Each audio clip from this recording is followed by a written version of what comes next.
Hey, so I didn't want to put the long title on here, but put simply, journey maps are just the output. And so a lot of companies have started to get this affinity for creating very, very pretty journey maps. And like many of you have mentioned in the chat, they are a great way to visualize the customer experience, whether it's stages that they're going through that are always going to be true no matter what the experience may be, or it's different and nuanced steps through a customer experience. Either way, journey maps are a great way to visualize that, and not only the steps that these customers, clients, patients, what have you, are taking, but also how they're feeling during those moments in time. We don't know any of that without having first done some research. And so that's why it's very, very important that I not only showcase the what all the power of a journey map can do, but also the power of the research that really is what the input into those maps are. So my goal here is to increase the understanding of journey mapping, and then how do we move towards activation. Once you make the pretty thing, then what do you do? And so hopefully we'll have some of those outcomes in our conversation today. Sometimes you need to slow down to go faster. The reason why I put this quote in here is because it's really, really important for us to remember that while the world is moving very, very quickly, we often lack a full and holistic understanding of the end to end experience that people are having with our brands and with our companies. And so we often are operating in silos in which one person is working on one particular product or feature, another team is working on a particular product and feature, and we're just pushing these things out into one app or one digital experience, and sometimes in an in-person experience as well. But very but it's not often that companies really take the step back and look at it from an end to end perspective and really try to gain a holistic understanding of what the customer may be going through. Because they may be experiencing something in this step of the journey, in point A of the journey, that is causing some residual impact later on in the experience. I can't log into my account. And so, therefore, I have abandoned this website altogether. And now I'm picking up the phone to call someone. I'm creating an entirely new experience. And then, therefore, my perception of what that felt like is going to be impacted. And so, in order to understand that, we have to be able to kind of step back and not just continue to push out features and optimizations, but really understand how people are moving or flowing, as someone said in the chat, through these journeys. So, what exactly is Journey Map? It's really the process of a visual representation of customers as they move through an experience, what their processes are, what their needs are, and what their perceptions are as they interact with an organization. It also helps you understand not only what the customer is feeling, but also what the employee or the person representing the organization may be feeling or doing as a result of that experience. And it also could tell you the tools and technology that's being used within that step in the interaction. So, what it does is it enables you to assess your insights, really gaining an understanding of your customer journey. It also helps you think about the impact. And so what does this step in the journey mean from an emotional standpoint, and how does it influence the overall experience? It helps you to diagnose what those pain points are, what's causing friction between the organization and the customer. And so being able to identify those pain points at the moment in which it's happening is important. And also, very, very importantly, a journey map can help you identify opportunities for innovation. Not only are we looking at the friction that someone is experiencing, but we're also seeking out what could we do better? What are customers needing, or how are their needs evolving in such a way that we want to get ahead of? And we want to be sure that we're designing for those future needs as well. So, journey maps, experience maps, service blueprints, all these things have become a little bit of jargon in our industry, and they're often used interchangeably. Yikes. So, I want to be sure that we get grounded in some of these definitions. I don't have service level blueprint on here, but I'll talk through that in a moment. So, your customer journey. First, this is put simply, what are the things that are happening by me, customer, or to me, customer? It's going to look at the actions that I'm taking as a customer and the interactions that I'm having with your product and with your service. And so we want to be sure that we're not just thinking about the moment in time that someone interacts with the brand, but what are they thinking before they go on the website and do some shopping around? What is triggering that experience for them? What happened to make them want to interact with our brand? And then what happened afterwards? How did they come back? Did they choose to go with another service provider? And all of that can be figured out through research. And then you have your customer experience. So if you think about the journey in and of itself, it's like kind of a linear, as someone said in the chat as well, kind of a linear or and more longitudinal experience as someone's having. And experience thinks about all the pieces, not just the action is by me and to me, but also what's happening around me and what is the company doing to show up in this moment as well. So we're not only thinking about my perception, but also the business value and what the business is doing in this moment. This could be marketing. This could be our customer service. It could be the channel that someone is interacting in. It's all inclusive of kind of uniting the business, what the business is doing, with what the customer is doing.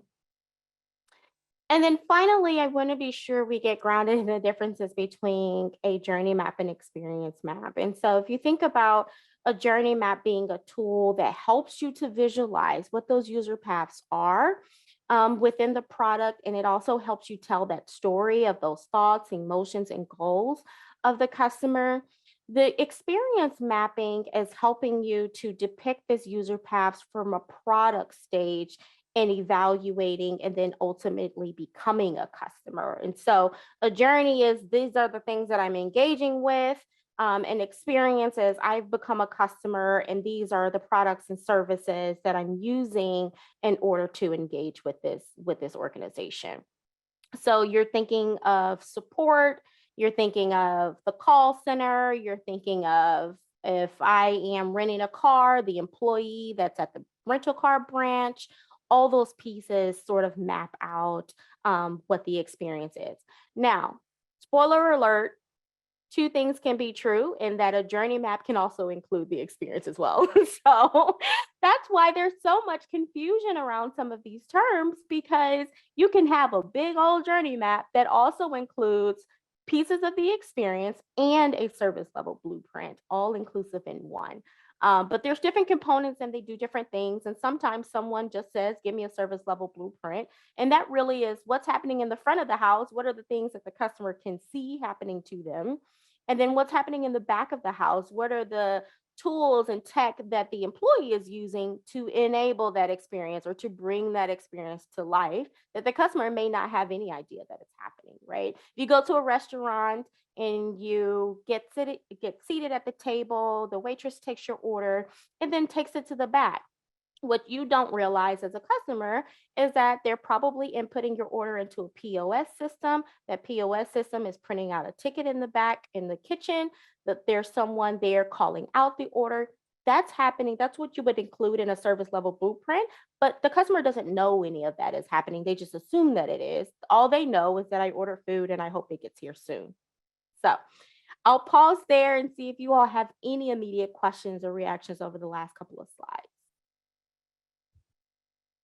I think we had some in the chat. How do you sell UX and customer journey to the internal customer in a company? Ooh, Yeah. So part of it is, the journey map, what it does. Well, let me ask this. Is the question around selling UX in general as an entire discipline, or selling this as a component of something we need to be doing? And we already have a UX department. I was gonna defer to Diego. He mentioned that in the chat. So Diego, if you want to come off mute for a moment. Yeah, Diego, are you referring to, hey, I need to get my whole organization aligned with we need a UX team, or are you specifically saying we have a UX team, but it's hard to get buy-in or them to understand the importance of our work? Actually, it's both things. Sometimes you are a solo person doing, the UX art, and there are people that does not understand the implication of the UX and the customer journey within the strategy and the marketing base. Yeah. Yeah, so that's a tough one because it takes a cultural shift from a company to go from business outcomes and business value to customer centricity. And that's really the sell there. And unfortunately, there are folks who are driven by the numbers. What's the impact that doing this thing for the customers is going to mean to the business, when it really should be the other way around? And so I don't have an answer to how you solve that big problem, but what I do know is that if the work is grounded in the customer's perspective, there are KPIs, there are metrics, there are things that you can associate to the journey to say, hey, when we make customers happy, it makes us more money. And this is the way in which we can track those things. And so if your organization has any CX metrics, um, or CSAT scores, or any feedback surveys or voice of the customer feedback that they're trying to get. And you can use that data to sort of support what you're trying to accomplish from a UX standpoint. And really, that is, how do we make better experiences for customers so they keep shopping with us, so they keep engaging with us? I think we have another question from Anisha. Anisha, do you have a question for Dr. Nikki?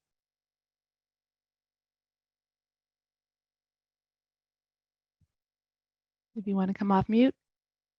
You want to just ask it for her? Oh, sorry. Oh. I currently not working with UX, but I'm planning to transition. So my question might be too naive or wrong completely, but I still wanted to ask.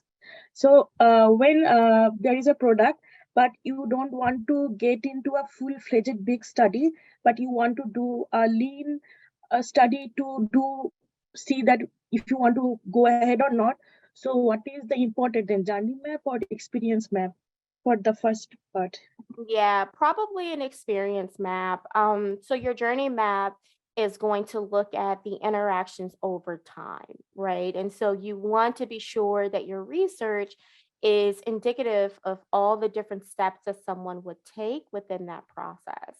Um, but also, an experience map is a little more robust. I think you can do a lean journey map. You can do a really quick study to start to inform some initial or directional insights.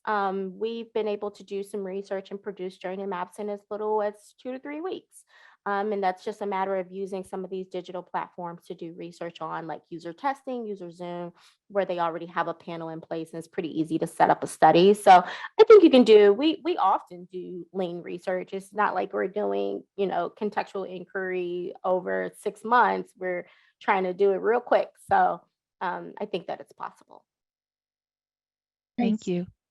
Yeah. Dr. Nikki, I have a question for you. When we talk about, documenting the journey or, doing the experience map, it's a linear process, but so many times too, you almost need to know how they're coming into it. Like your restaurant example, like a lot of restaurants these days are paying by phone or QR code. Yeah. How far out do you look into that picture? It's not just I go in, I order food, the food's made, it comes out. It's almost like bringing them in from the outside. What kind of data do these people have? Do they have their phones with them? Do they want to pay, with one tap? Like how far out do you look to start that Yeah. experience? Yeah, I think so let me give you a tangible example of how I approached it and I kind of just let the data tell me what the story was. So I did a research study and I just went out and I said, when you think about renting a car, what are the steps or moments that matter to you as you consider this process, right? And so just naturally, people started to articulate, well, first I do X, Y, and Z, and then I think about this, and some of it is well before they even get on the website of enterprise.com to start shopping for a car. And for so many years in our business, we thought that the journey started at the moment they engaged with the brand. And that simply Right. proved to not just, I just actually discovered this over the weekend. So it's really fresh for me. What we learned is that people had begun to plan their route. I'm going to look at Uber. I'm going to look at, is it walkable from my hotel? I'm going to look at all my different options and map out or plan my route. And then I'm going to decide based on that, what's the most efficient and affordable way to get the transportation I need. Then I'm going to start shopping, right? Once I decide I wanted to rent a car, then I'm going to start shopping. But that came out really naturally in the research. People articulated it. And so I would just say, when you build out a really good generative study, you'll start to come to those learnings pretty organically. That's a great example. Do you have time for one more question, or do you want to keep moving forward? Let me keep moving forward because I do have a couple slides and then I'll pause again. So, Sounds great. yeah. Okay.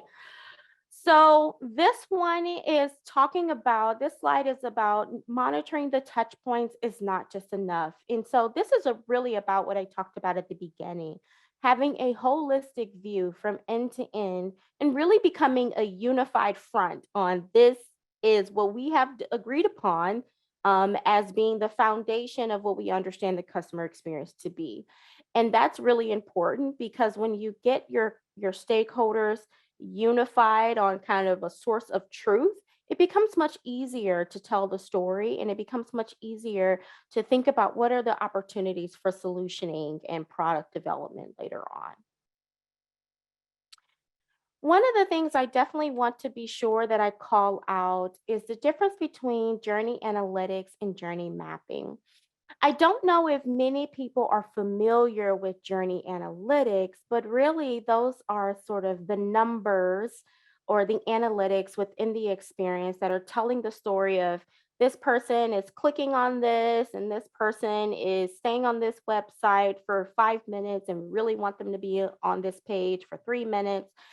These are the analytics that you're capturing of what the behavior of the customer actually is as they engage with you.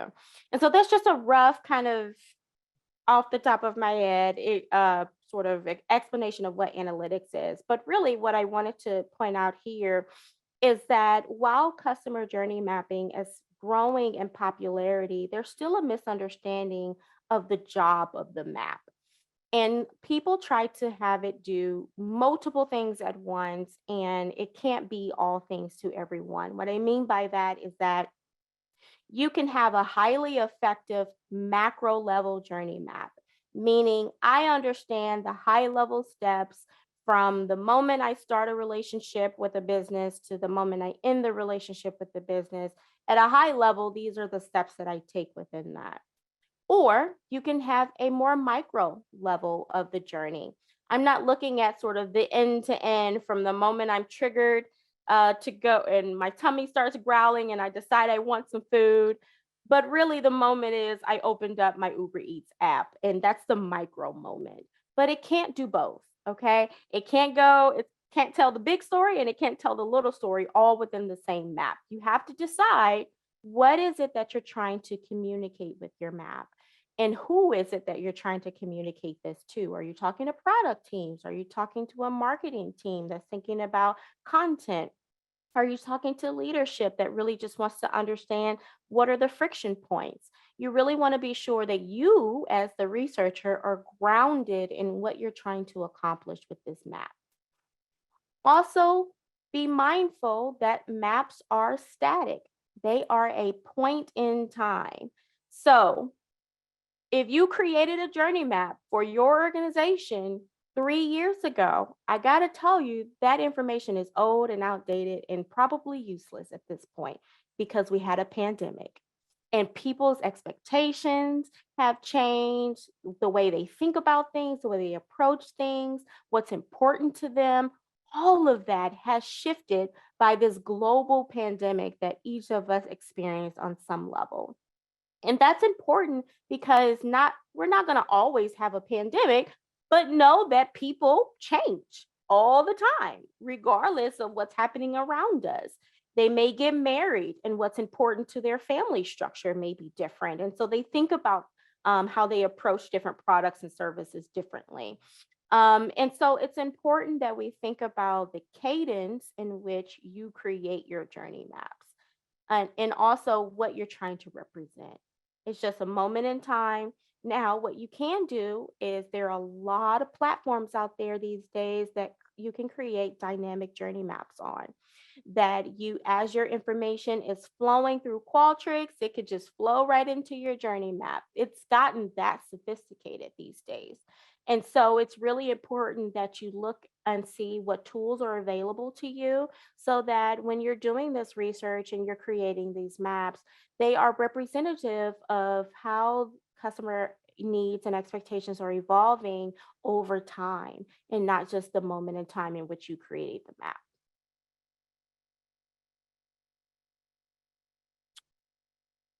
Okay, so this little dig here is going to be our journey management framework. Now, I haven't talked about journey management, but I do want to just point out it is kind of the big overarching structure in which mapping lives within. And there's many different pieces that are involved with this, but I just kind of wanted to show you this diagram, not to confuse you, but really just to show you that mapping is just a piece of the pie. It's just a piece of what you're wanting to understand. And then you have journey analytics and optimization, and all of those things also kind of tell you how you can not only understand within the point in time what the customer is experiencing, but how you might monitor that over time and how you might measure that. And Diego, we mentioned, how do you tell the story? How do you get people excited about um, journey mapping and UX in general? Well, some of it involves numbers, right? And so we have to be able to, from a quantitative and qualitative standpoint, be able to tell the story of what this means and how it's impacting the business until they care more about the customer. So, okay, I'll pause. What questions do we have? We've got quite a few. I think I'm going to start at the top here. What's the best approach to design a journey map when there are different personas, like in a business to business situation? Yeah, so there's ways in which I've seen it illustrated. You guys got some good questions that almost take a little bit of preparation. There's different ways in which I've seen people sort to indicate from a lane by lane way of how to say that this persona is, the steps are the same, but the personas and what they're experiencing within the steps may be different. And so you might indicate that in different lanes to show what those personas are and what's important to them and how their emotions might fluctuate. Um, and then there are ways you can kind of create a large, some of these platforms allow you to create a larger journey map, and you can actually kind of create sub journeys within that. And your sub journeys may be different or diverse depending on what your personas are. And again, that's kind of the tooling. It just depends on what tools you're using to create your maps that provide different capabilities. And Dr. Nikki, a follow-up question to that was people have been asking what kind of tools that you talked about. There's some new stuff today that goes from Qualtrics into journey mapping. Can you talk about those applications or apps that are available? Yes, I am evaluating them myself as we stand up this or fine tune our discipline. So Smaply, I had used them in the past, but they actually have Smaply 3.0 coming out soon. You actually have to join the waiting list if you go on their website. And it's Smaply, Smaply, Smaply. And they are coming out with an opportunity with some integrations with Jira as well as Qualtrics. There's a company based in France called They Do, THEYDO, They Do. And they are a very dynamic tool. I am so excited about them, but they pull in, you can integrate Qualtrics and Jira as well. And what it does is take it a step further. Not only does it map out your experience, but it also, you can create those sub journeys, as I mentioned. You can create the, personas and their journeys, but it helps you to prioritize your opportunities based on your Qualtrics data. And so if you're funneling in your voice of the customer Qualtrics data, you can, will provide and say, hey, lots of folks are talking about this, or we're seeing a lot of data around these keywords. And so this might be a prioritized opportunity based on how you've mapped out the experience. It's really, really cool. That one, and then there are, more static ones that everyone uses, like Miro and FigJam and things like that. I wouldn't really, no knock to them, but I wouldn't suggest that in terms of when you think about scaling your journey mapping capability. Okay. But those were just a couple that come to mind. Do we have time for one more? And then I think Deepa had a question, and I don't know if they changed her mind or if they want to put that in the chat. I think her hand was raised. And then I don't know if you explained this clearly, but Deepa, go ahead, Deepa. Debati, I'm sorry, I apologize. It's okay. Hi, everybody. So I'm also new to UX, and so I'm still exploring the UX research methods. But for journey maps, I have a question. So when you say journey map, is it like for the whole app? Let's say Uber Eats is used for food delivery. So when you say that, do I consider that as for the whole app, or we have like multiple interactions through it? Like I open the app and look through different restaurants and click on the restaurant. So those are all the interactions, right? So Yes. like now the journey map is going to be too long for me to put on a case study. So what do you think is actually a journey map that we should do? Well, remember that your journey map can serve two purposes. It could be a macro, like you mentioned, where you go through all the steps, or you can say, I just want to dig deep into the payment portion of Uber Eats. And that can be just your micro version of your journey map. Yeah. Okay. All right. Thank you. Yeah. Okay. Alex, I'm sorry, you have your hand up. I'll take one more. Hi. Hi. Thank you so much. I am a UX designer at an agency. I have a question about user journey maps. So when we're building a feature for our product, do we like build user journey maps like after foundational research for that project, like users interviews and surveys like that? And then do we build again, like after we design something, we test with the users? After the usability testing, do we build again and like see the comparison like before, like currently how the users are managing, and this is not our design and how they're using our product now? Like, do we compare like that? Like, how often can we expect user journey in the design process? Yeah. So what I would say is kind of figure out the cadence, and that could be a number of different things based on like what the business cares about, what's prioritized. What I would say is that you build the journey map based on what you understand to be true today. And it's going to tell you what your opportunities for solutioning should be, right? And then we hand that off to the design team. Designers go do their thing. We do some usability testing. I would say not immediately, let it out into the wild for a while, because there's going to be bugs, there's going to be all kinds of developments, and we're going to have iterative learnings, I should say, right? And so if you're doing kind of iterative testing of your prototype and then doing some usability, and then if you have a mechanism in place where you're capturing that feedback, whether it's a post survey or something on the app, how was your experience today? That data you could be funneling in to maybe justify, do we need to look at this whole journey again? Because we're seeing a lot of friction based on the post-launch surveys and things, that the feedback that we're getting. And then you kind of decide from that point. Thank you so much. Yeah. Okay, let's dig deeper into the journey mapping. So let's go through the process. First, there's some questions we need to ask ourselves, and then questions we need to find out through this mapping process. Who are the people involved in the journey?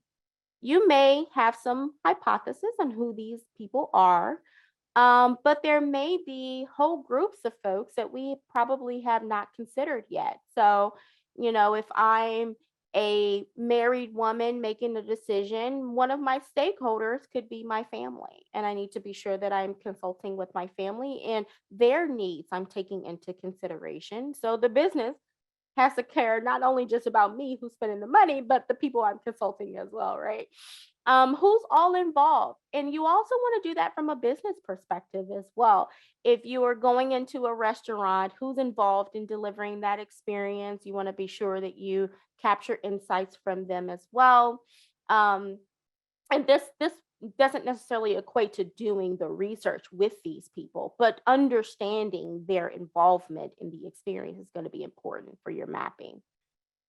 What are the processes or the things that are happening during this journey? This is going to be a learning. This is not anything you should kind of go. Maybe you have some rough ideas and hypotheses, right? Because we go online and book a hotel pretty much the same way. But we want to be sure that we're capturing it from the research, is being informed through research, and that's a learning that you'll have. You'll also learn what the customer attitudes are. What are they feeling at this time? And then you want to be sure that you're not just saying from an emoji stand. I see a lot of emojis in maps, right? Happy, sad, or mad. But we want to be able to articulate that. This car made my dreams come true. That is a different feeling than just a happy emoji, right? And so we want to be sure that we're capturing the exact attitudes that folks are having. What is the moment that matters? Stephanie, we just talked about this, right? How do you identify what to call out in your map? And usually the research will tell you. It'll tell you what the greatest moments are that have the largest emotional load, but also that come top of mind. One of the things that, if you haven't guessed, I work for a rental car company, but one of the things that we learned is that we kind of identified the drive portion as a step within our journey. So I go to the rental car branch, I get in my car, I drive it on my vacation or on my work trip, and then I return the car. What we learn through, and this is the business saying, these are the moments you get the car, you drive the car, you return the car. What we learn through customer research is customers very rarely call out the drive moment. When we ask them what moment was impactful, or when you think about your process of renting a car, they just say, I get the car, I drive it off the lot, I enjoy my vacation, I return it. There's not anything actionable for them to do within the drive step of that journey, because unless the car breaks down, I don't have to interact with the organization anymore. And so that's not a moment that really matters to me. And that was telling to the business, because we were like, we need to have guidance for customers while they're on the road. Unless you have an electric vehicle, no one cares, right? I know how to work the car. So it was really important for us to do the research and have customers tell us what were those moments that matter to you, and what do you hope to get out of that moment, and how did your needs change if the experience goes badly? Do you need something else when you can't log into your app, and you have to reset your password or figure it out why I can't log in, or the app keeps crashing? Those are things. My need has changed. I'm having a reaction and I need something differently. Now, what is that new experience is going to look like? And so it's important to understand what they're getting out of the moment. And then to the beginning, I kind of talked about this at a high level. How do you measure how effectively you're meeting your customers' needs? This is how you get the business and those leaders excited about understanding the customer experience, because they want to know what impact does it have on the business. And so you can set your KPIs to put some benchmarks in place to make sure that you're tracking progress. Again, this could be net promoter scores or your CSAT Or simply, if your organization does a survey and you say we want the average score on every survey to be a 5 out of 5. And in order to get a 5 out of 5 on the survey, we have to be delivering a good experience. Okay, what does a good experience look like? Oh, we have this journey map that tells us. And that's how you kind of tie all those things together. One of the things I still want to call this out, you've heard me repeat it time and time again. Let the research tell you what the customer journey is and what the customer experience is. We can have hypotheses. We can know, again, people book a hotel pretty much the same way. They go on the app, they go on the website. They very rarely call anymore. They might go on Priceline or something else to get a good deal, but they're interacting or they're looking for, how many days am I going to stay? What is it nearby? And so those things they care about it. And if you're in the industry long enough, you know that that's what they care about. But also, there may be some new learnings. There's always new learnings. And so always lead with research. There we go. Okay, so how do you do that? What does this look like? Step by step. First, you want to start with your existing data. If you work for a large or small company, hopefully there is some indication of how customers feel about you, whether it's through surveys you've done in the past or usability testing or anything. Dig to figure out, is there anything here? Is there existing data? And a lot of times it's disparate data. It's pieces over here, and this team owns that. And global insights is different than customer research, and UX is different than this. And this can be all over the organization, but hopefully you've created some great relationships, or you can phone a friend and say, hey, have you guys heard any feedback on this? I'd love to see what data you might have, whether it's call logs from the customer support center, whether it's focus groups the marketing team had done in the past. Figure out if there's anything available, and it can help give you some clues on how to shape and focus your research efforts for your journey map. And then you want to do some qualitative research. This is my jam because I love talking to people and I love figuring out what's important to them. And so you want to be sure you have an understanding of what their needs are from an emotional standpoint, what their motivations are, and then also their mindsets.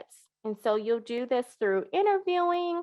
You could do this through contextual inquiry. You could be on site, diary studies. There's so many ways you can do kind of a very generative and discovery research effort to figure this out.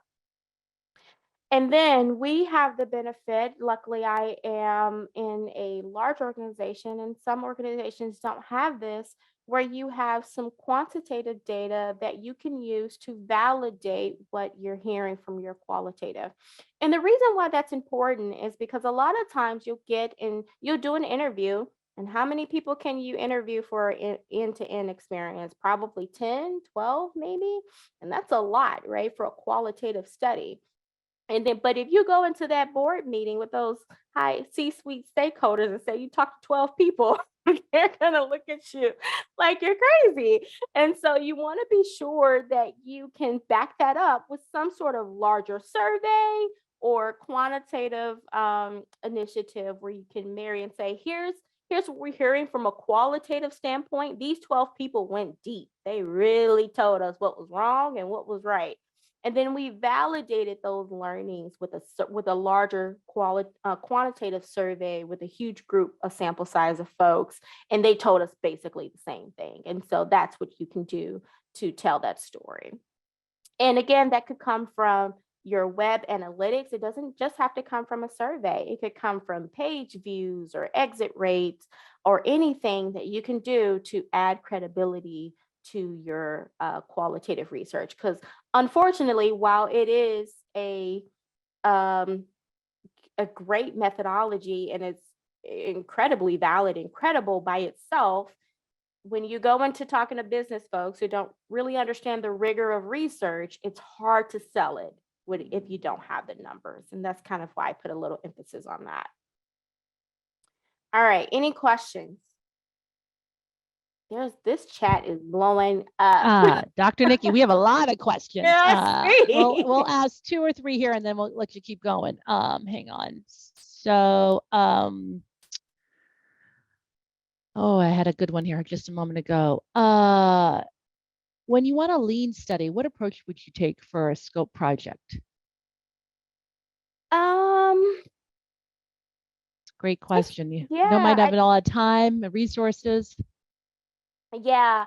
So I'll give you my secret weapon is a platform called D Scout, and it's DSCOUT, D Scout. It's a diary study platform. They have customers.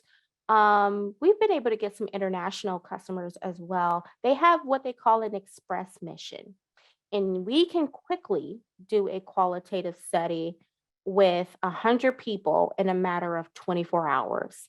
They're submitting video content, they're doing open-ended questions, they're doing rankings and multiple choice. And it's only about 20 questions. But that's one way that we've been able to do it. Now, if you don't have the resources to have a platform such as that, it gets a little harder because you still have to recruit. And that's going to be one, the most time consuming and the most expensive part of your research is trying to recruit the participants. I would say, some companies have like a customer community or something where their customers have raised their hand to participate in quick research studies. I would say, if you have like a customer community or something like that, you could use that for lean research. But really any platform, if you have an access to any sort of usability testing, like user testing or user Zoom, user interviews, I think is another one. You can design the study to be as lean as you need it to be, and then just use the panel to quickly recruit. That's excellent.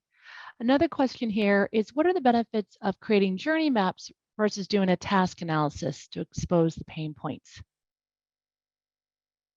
Because you're learning different things. Your task analysis is telling you the pain points within the completion of the task, and your journey map is giving you more context of kind of what's happening within that step, what channels they're interacting with, and then also what they're feeling in the moment.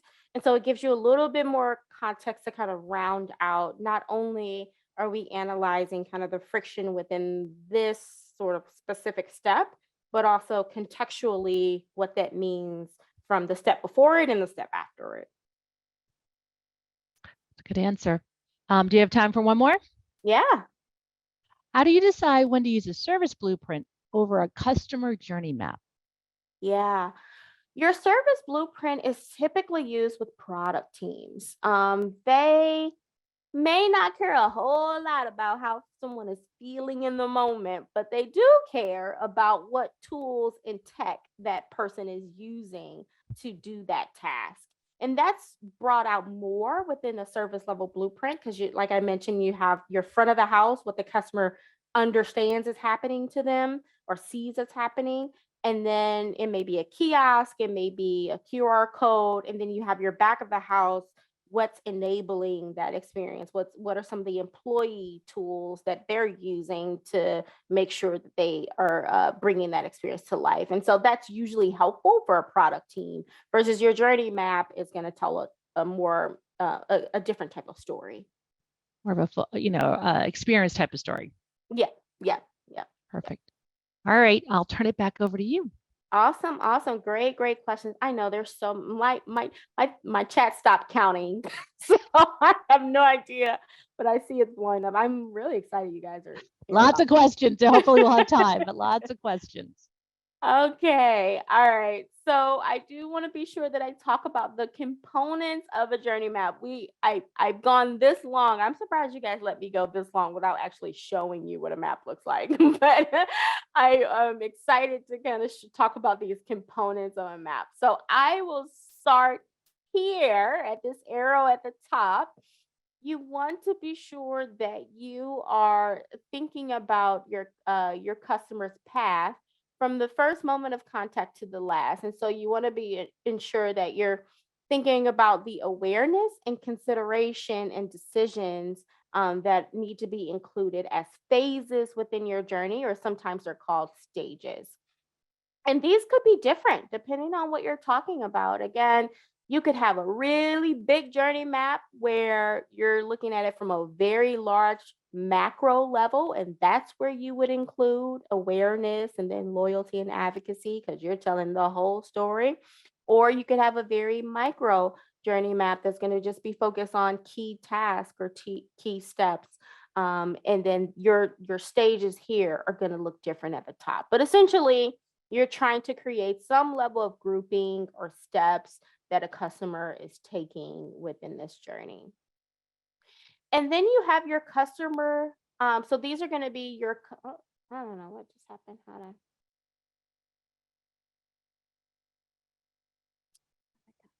okay. These are going to be your customer activities.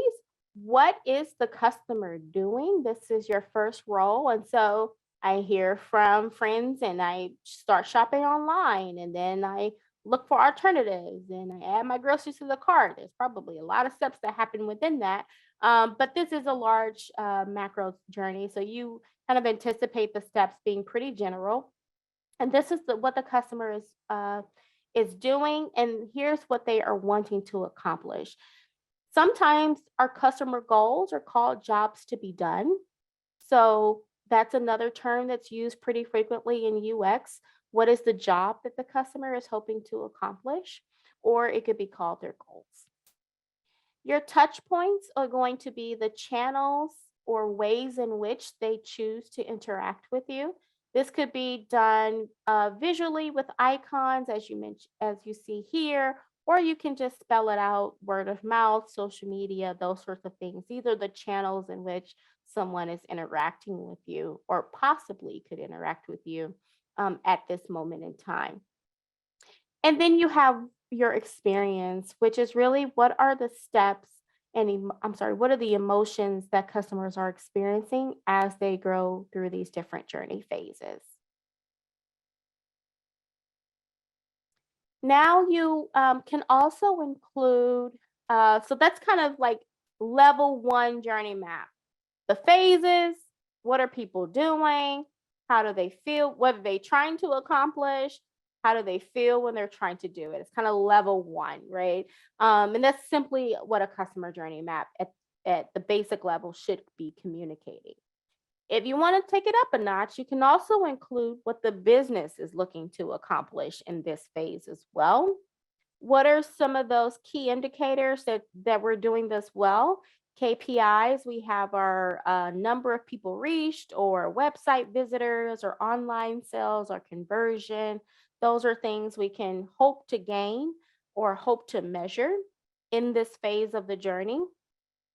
You have your activities that the business is doing. So this could be something you can include. Well, the business is going to be marketing, or they are doing some pickup and delivery, or they're providing some level of customer service. You want to get pretty, these are very vague examples, but you want to get pretty specific here on what the business is doing in this moment. You don't always need to include who's responsible. That's a nice to have, like what team is going to activate these insights. But the technology systems are some things that I mentioned in the service level blueprint question. When I say back of the house, I'm talking about the CRM, I'm talking about any marketing automation, any POS systems. Those sorts of things are considered kind of the tech that I was talking about that's happening. The customer doesn't see it, but it's enabling the experience and bringing it to life. And this is how it all looks all together. Now, again, this is just a really simple example. Journey maps can take many shapes and forms, but again, it's going to include some very basic components, and these are those. So you have your stages, your activities, touch points, how folks are feeling, Again, like I mentioned, you want to be specific about what those feelings are. The payment is painful, not just a sad emoji, but what specifically is happening. And then again, as you continue to build out your maps, you can include some of these other things as well. I'll pause and see what questions you guys have. Well, we have a lot of questions. I think we might need to have you come back for a lot of the answers too. One great question that just popped up too is how do you make your journey maps accessible? Because again, a lot of times you're presenting to certain audiences. How do you circulate this? And sometimes you're circulating it without presenting as well. Yeah, so are we saying accessibility like from an inclusion standpoint? I need to make this accessible, or are we saying just having the access to the actual map itself? That is a great question. I don't know. I'll let somebody on the call here or somebody would like to chime in. I'll lean into the latter because it's Okay. probably what they're talking about, just making sure that you can kind of socialize the information. Fair. And so I would say one of the great ways is at the beginning of your mapping efforts, if we talk about our process, one of the things that you want to be sure is bringing your stakeholders along. And that helps with also selling it at the end too, right? And so if you can have any sort of opportunities where you first identified who's going to care about this map, who's going to care about this research, not only are who's going to care, who's going to do something about it. That could be your product teams, your design teams, any leadership. You kind of want to figure out who your stakeholders are at the front end and have them engaged throughout the process. And as you're building your map with your tools, you could do it, if you're building it through Figma, or you're building it through Smaply, as I mentioned, or some other tool, you want to be sure that if you are considering the business goals and the activities of the organizations, that's really where your stakeholders are chiming in, and they're getting excited because they're telling you, oh, this is where we do this process and that process, and you're including that information into your map as well. And so you're informing that. And so bringing them along helps with socialization, using a tool that helps with building it out dynamically and collaboratively, and not just a static map that one designer is working on, helps later with telling the story and pulling all those pieces together. And that then helps, with the accessibility part of it. Yeah, no, that's a great answer. One more question, and then I'll let you wrap up because I know we have some networking event to get to later as well. How do you feel about, the thinking and feeling element of a journey map? Like when you talk to users, they're talking about their feelings and how much, a value do we put on that? I mean, on the one hand, it's kind of subjective too. It is subjective, but it's subjective to the people who are paying money to have this experience with you, right? And so I think that you should care. Because it's a harder sell because like people are feeling this way, but those feelings turn into action and behaviors over time, right? And so if I'm always annoyed that I have to constantly reset my password every time I get into this app, guess what? I'm deleting the app and I'm not using it. And so whatever benefits may come from me using the map, I won't ever see. Whatever communications may come through the map, I won't ever see. And then also that's one less user that you have using that specific digital property. And so I think that it's important for us to not over index on emotions, but understand that they are a valuable piece of data. They are data that's telling you the story of what folks are feeling. And that's important because they are going to act upon what they feel. Yeah, no, that makes sense. Great answer. All right, Dr. Nikki, we'll let you finish up. All right, so I actually will close us out here. I talked about some of those journey platforms. What I want to be sure that I communicate is that journeys aren't always as linear as we make them seem. Customers often zigzag through experiences with us. We create sort of a streamlined experience that we want you to do A and B, and then we want you to do C and D. And sometimes we go from A to D, and then, oh, shoot, I skipped a step. Let me go back to B. And they take zigzags, and whatever path that they take, we have to be cognizant of that and make sure that and that's why it's important not to just develop features and products in isolation, but really think about the connective tissue throughout the journey and help you. And what these maps can do is really, really help you connect those dots and think about it from a customer-centric standpoint. And how am I going to not only tell the story, but to deliver an outcome? Oh, it's because I was cleaning stuff. I think we got somebody there that just came off mute by accident. Go ahead, Dr. Nikki. No worries. I was done. I mean, Melissa just met. I was going to do a mic drop, and that was that. But That's yeah, awesome. that's it. That's it. Thank you. Thank you.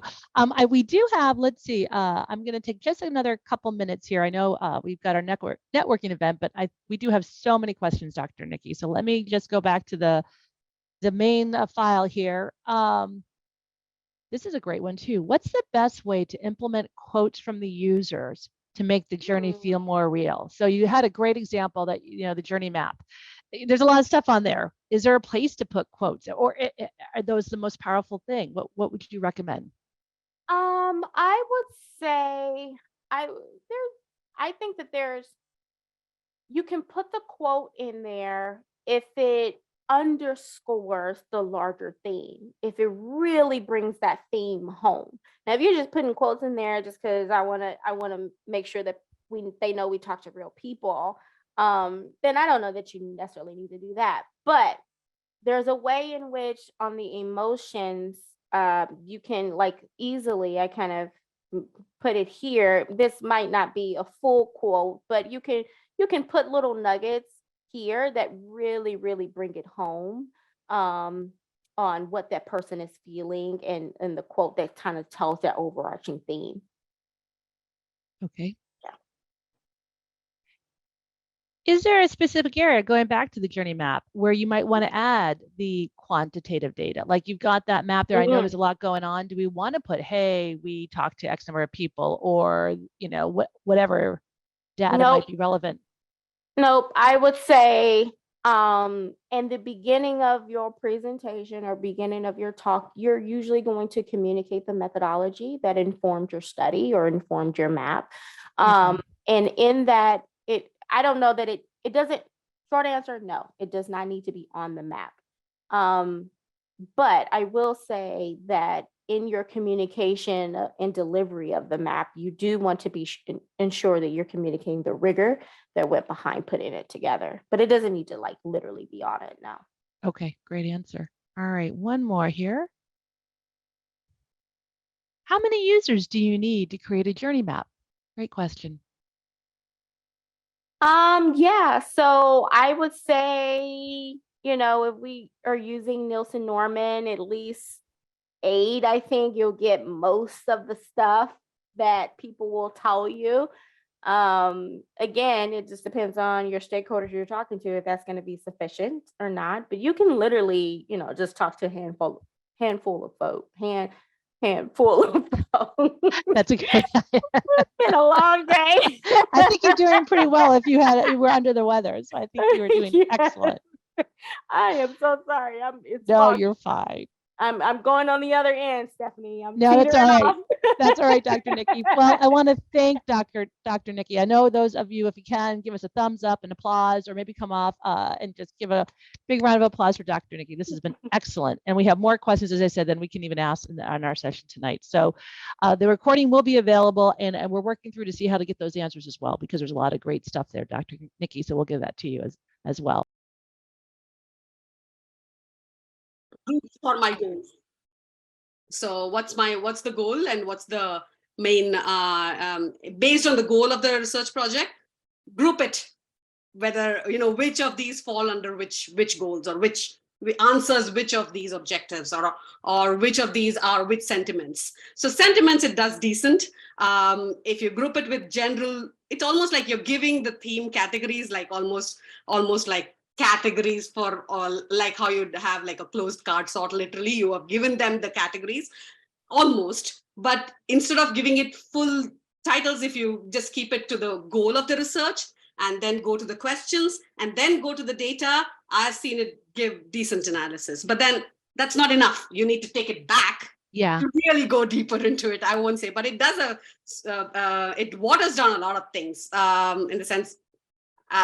Instead of if I had a lot more researchers to go through all of that data, fantastic. But if I have to turn something around within and have a readout within the next 24 hours, and I've not gone through all of my 10 transcripts, I would have something to talk about by the end of it, at least to show some trends. This is what majority are saying. This is what's happening. But I'll dig into it and get back to you after I go through all of the data. That's how I've been approaching, at least for now. The questions that it's writing too, are they pretty unbiased? I mean, it does a pretty decent job of being neutral. Or again, if you input, hey, I need this research and I want you to come up with some questions, are they, first pass? Are they looking pretty good? Or again, you still have to kind of finesse them?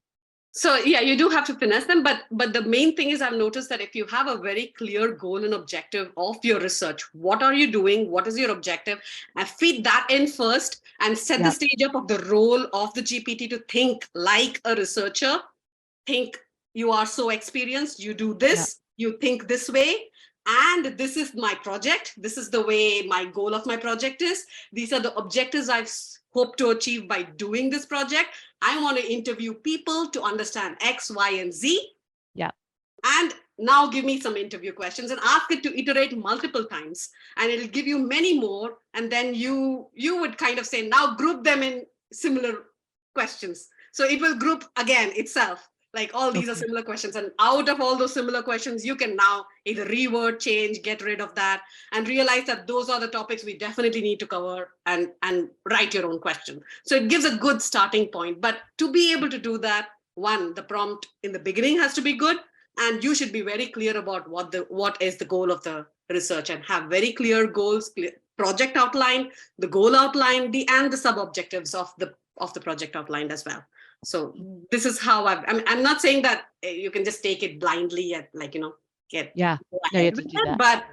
But it did, I can do this in, let's say, 15 minutes versus sitting and writing 40 questions.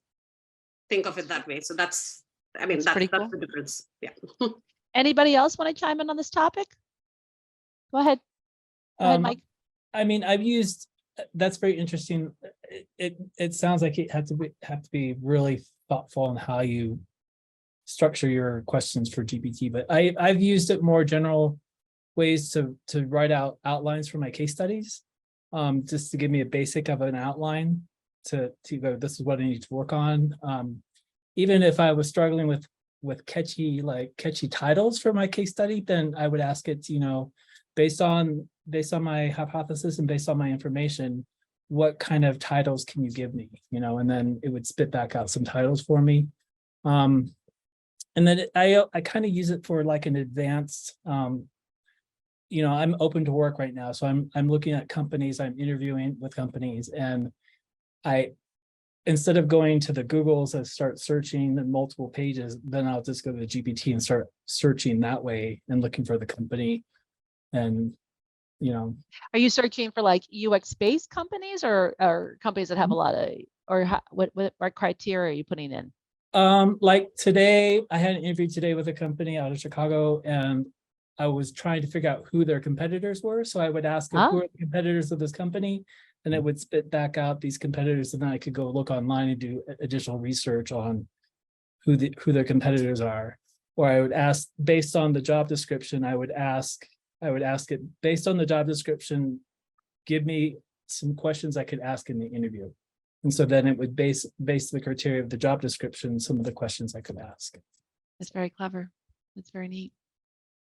I would like to add on to what Mike said. I used to do the same thing, but after the web plugin, the web browser version of GPT-4, I don't need to do the latter. That is to go back to the web to do it. I specifically say, go to this company. It will go through current website of that and give you the results. So rather than you having to, otherwise the previous day, it ended at, I think, 2020 data. 22. Something, whatever. 20. So now you can do current data with asking it to prompt go into browser. Yeah, I got in trouble, not really in trouble. I caught myself before I made my article live. I still double check. I was writing an article based on research and Zen tangled meditation, and I asked the GPT to give me some quotes on UX researchers, and it pulled a Whitney Hess quote, but it really wasn't a Whitney Hess quote. And so I ended up reaching out to Whitney and saying, hey, is this your quote? And she said, no, that's not my quote. It's kind of what I said in this discussion, but it wasn't my quote. So then took it out of context, sort of. I took it completely out of context. It kind of paraphrased it. And so I still double check, even though it's plugged in. Sure. There's still error. So I just went back out. I agreed with the quotes for that suggestion, Scholar AI, which is again a plugin for that. But then that only does scholarly articles. It's not about the articles in someone's comments on which can be taken out of context. Right. So if you really want to quote and really want to go back to the real data of a scholarly, peer-reviewed, or more established, evidence for what the GPT is trying to say, then ask it to go through Scholar AI and tell me something for that. And then you might find something. But yeah, it doesn't work for, I would also double check if it is, the quotes which are definitely taken out of context in many cases. I was showing Jen the other day an Adobe. I don't know if anybody's looked at Firefly, where again, it's IA generated images. And again, sometimes when you're looking for presentations, when you're looking for trying to get in a concept, it's nice that again, the AI is there to generate what you normally would have to commission an illustrator to do or buy from stock art. So again, I don't know if anybody's played with that, but the beta on Adobe's Firefly has been pretty cool.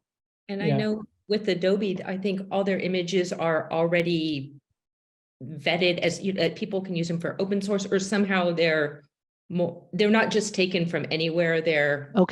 I'm searching for the right words for that, but they're part of the Adobe. It's okay to use these images, open source kind of images or royalty free, something like that, that it's not just quote stealing somebody's art that didn't necessarily say I want my style of art out there. So is this an art recommender, or is it actually generating art?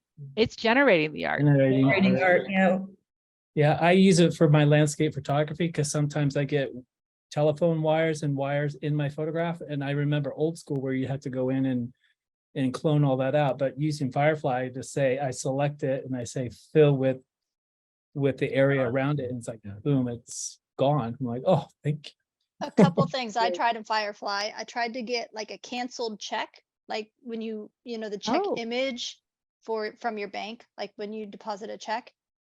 Garbage, complete garbage, wasn't even in English, didn't look like a check. It was so funky.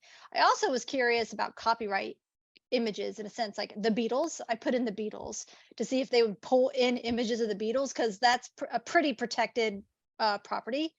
Nothing that resembled Beatles at all. Not even bugs. I thought, oh, maybe they'll have some bugs like misspelled. Nothing. So it is protecting copyright brands, right? So I thought that was interesting. Yeah, I don't know, we'll see, but Steph and I were having a good time playing with it, but it was hit or miss for me. I think that's the thing with all of this, right? You still have to have a critical eye to know, like, is this garbage or not? And that's what's really important, I think. Great. I've tried the simpler, not the Adobe, the Canva version of AI. That's simpler. It's let's say more I'll have to try that one. That one I've worked with. Yep. Anybody else on the AI front? Great topic right now. I've played more with ChatGPT than anything else. And as far as the questions being non-biased, I found the question, like if you're having it generate some survey questions on X topic, I found the questions to be pretty reasonable. The suggested answers that it gives have not been good, but the questions themselves have been good, or like first level brainstorming, get you thinking about this topic. And maybe you don't use those, but it definitely is a good first level brainstorming discussion. So instead of spending hours doing that, like, in minutes, you're kind of at something you would have spent hours on and can modify from there. You can get really silly and ask it to write a poem in the voice of Eminem for you as a UX researcher. And then read it through Irish Siri or something like that. Right. That would be fun. Hey, I know we only got another GPT for code, color codes, and color combinations, that kind of stuff, and even to correct my grammar sometimes. So yeah, it's like an assistant. Right Color now. codes, like like suggestions for painting a room, or what do you mean by color codes? No, just for the visual design. Oh, okay. Yeah. That's a good So idea. what color code what is the good pairing for some color codes? Like if you want deep purple, then what pairings go better? So those kind of things. Oh, nice. Facts. Cool. That's a cool idea. That's really nice. Well, I know we're almost done here, but I want to thank everybody today for coming and staying to the very end. You guys are awesome. If you haven't had a chance, please fill out the survey. We've got, I think tickets still left, Jen, right? For Hang for the 15th. So if you want to check that out, that'd be great. And if not, the summer networking sessions in July. Anything else? No, that's great. I would also are you familiar with Hang Zhu? You seen him on LinkedIn? Look up Hang on LinkedIn. He is setting the world on fire. He literally is so like saying so much raw, like controversial stuff. Granted, he's speaking from a UX designer perspective, but I think most of what he says applies to a UX researcher, a UX pro in general. So I would say Hang XU. Look for him on LinkedIn. You'll see the little symbol behind him. You'll know that's the right guy. Start following him on LinkedIn and definitely get a ticket to his event.